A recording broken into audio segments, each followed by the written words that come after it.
Boy, if you come in the barber shop wrong, What happened? you get what I'm saying? It's gonna be a bad day for you.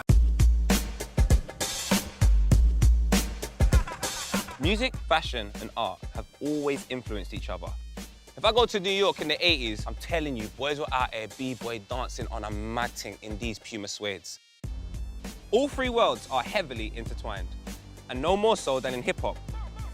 I'm in Tottenham, my hometown, and also the hometown of my good friend Chip, to figure out how his neighborhood, music, and fashion influences have shaped him into the artist he is today.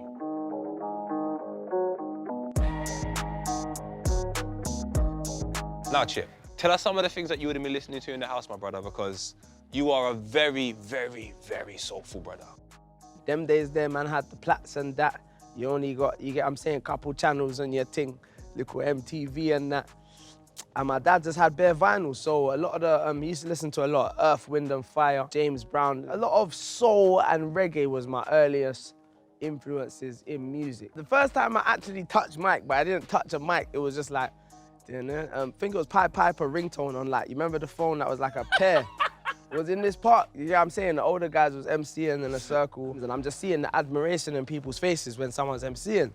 I just remember it got to one time, they tried to skip me, I was like, nah, I got something. They was like, what? And they was like, I spat my bar, is when I clocked, nah, I'm onto something. Nah, I'm onto something, you get me? So Terror Dudley was in a crew called Bun Them, and they was on Heat FM. Like, I'm on radio and that, like, we got younger Bun Them, AKA Shoddy Crew. I need to take you to see them. Dudley was like, yeah, man, boom. This is Chip, you lot need to meet him. I was thinking, wow, he got one lyric. I'll have some more by I'll have some more by next week though. But then from there, yeah, we was on Heat FM, but the place where I probably really mastered my craft, like, was a spot called Laundry Club in Finsbury Park. It was the first time man got to actually like MC with like the MCs that people preed as MCs. Kind of like an academy, mastering your craft before you get put on the screen. Laundry Club was where man really found my skill set. Yeah, you should go and buck someone that really had to put in some hours before they could even be seen. I know about this experience of hearing your voice and being in love with the voice before they even know. Yeah. I knew bare Dizzy Rascal bars before I ever had the slightest clue what he looked like.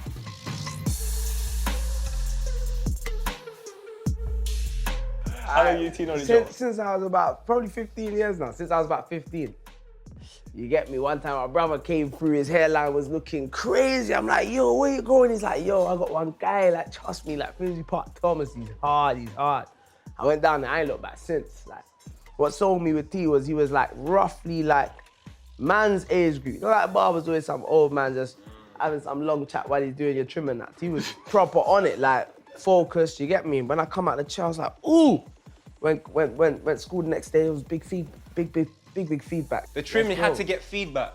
Once your trim got feedback, then you know you're in business, isn't it? So, in our culture, one thing I can say is people always focus on looking good. How important is a trim? It's like the beginning. You can't put on something without a trim. You put on something without a trim, it doesn't make sense. How important is style just in our community? Because you're both from the same community. Boy, if you come in the barber shop wrong, What happened? you get what I'm saying? It's gonna be a bad day for you. As man started doing like a paper round, JD Sports in Tottenham came about, and it was rather convenient. I went to school there. You get what I'm saying? But I know it's not really so much what you wear, but how you wear it. Many people have different styles. Like, I'll see someone that don't necessarily have my dress sense, but appreciate their flannel. You know, See, I love you, man. I love the man there. Thank you again, man. And you know what? Thank you lot for linking up as well, because you know what? It's just nice to see the story unfold, and hopefully more you then watch this and say, right, you know what? I'm not gonna cheat on my barber. Come on. Did you get it? Come on, Harry gave 4 LBs. All right. I remember the memories of living in Ferry Lane and coming here, and I think this has subconsciously had an effect on me growing up. Yeah. Do you feel that's happened throughout your music career as well? Artistically, this type of environment having an effect on you? Yeah, I think by the time I was even in this kind of environment, I mean, even school days, we'll come in and just tag our names, you know, like back in the day when you see E-Dog everywhere, like. Do you get what I'm saying? But I was here. I used to actually draw, like before ever like writing a rap or anything. I used to draw a lot of manga, draw a lot of Dragon Ball Z. If I had to say a way I was first introduced to art, like, it was probably drawing, so. the cover I saw with Snakes and Ladders, I was just like, is this a new chip in terms of visually? Yeah, I think definitely I'm committed to never having my face on any of my artworks ever again. Serious? Like, yeah, 100%. Why though? The I Am Chipmunk cover, my first album, like my debut album, I didn't mind being on that cover because we actually built that I Am Chipmunk. It wasn't like a graphic of me sitting. I was actually sitting on an I Am Chipmunk statue. But I look back at my other covers and I'm like, bro, no one couldn't tell me like, why you just got your big bait face just on your artwork like. You're a man that's always put on for the area that you're from. Yeah. And that's why we're here today. Haringey. Markfield, Haringey, North London. You consistently shout it. How important is that to your journey? It's very important to me. Those lessons that you know personally you get from growing up in this borough that, if I be honest, not saying like every area doesn't have their boroughs, you get what I'm saying, but I just learned stuff here that I personally think I couldn't have learned anywhere else in the world. Yeah, man, Haringey, I can't even lie, I'll tap them lightning bolts on my skin, but like, I got love for the borough still.